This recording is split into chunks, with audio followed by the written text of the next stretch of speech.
어제 한 사이트에 원인불명 폐렴, 36세 중국 여성, 중국 폐렴이라는 검색어가 실시간 검색창에 올랐습니다. 실시간 검색창에 오른 이유는 중국 우한시에서 발병한 원인불명의 폐렴과 유사한 증상을 보이는 환자가 국내에서도 처음으로 발생했기 때문인데요.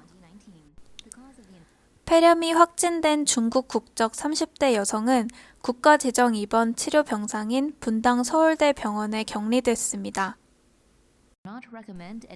이 여성은 중국 우한시를 방문한 뒤 폐렴 증상이 나타났습니다. 지난해 12월 13일부터 17일까지 회사 업무로 우한시를 방문했고 12월 31일 기침이 나고 목이 붓는 증상이 나타나며 이후 발열이 시작됐습니다.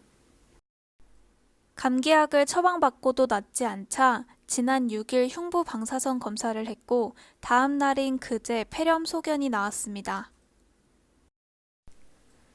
질병관리본부는 신고를 접수하고 1급 감염병인 신종감염병 증후군으로 분류해 이 여성을 격리 조치했습니다.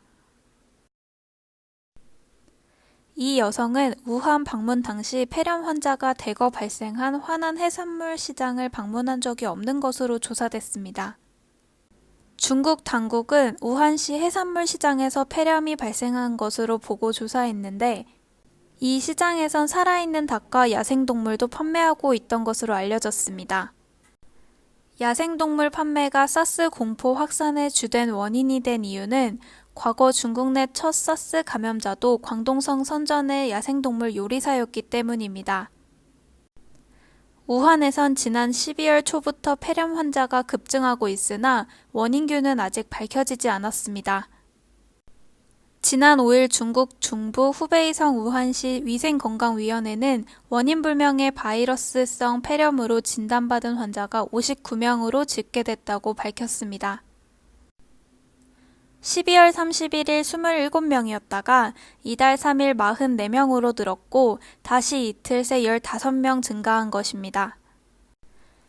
1월 5일 기준으로 중국 당국이 밝힌 환자 수는 모두 59명입니다. 발병 원인은 여전히 밝혀지지 않았지만 중국 당국은 사스는 아니라고 결론 내렸습니다. 중국에서는 발열, 호흡곤란, 온몸이 쑤시는 등이 현재까지의 폐렴 증상이라고 밝혔으며 열이 내리지 않고 오래 지속된다면 신속히 내원하기를 권하고 있습니다. 영상을 잘 보셨다면 좋아요와 구독 부탁드려요.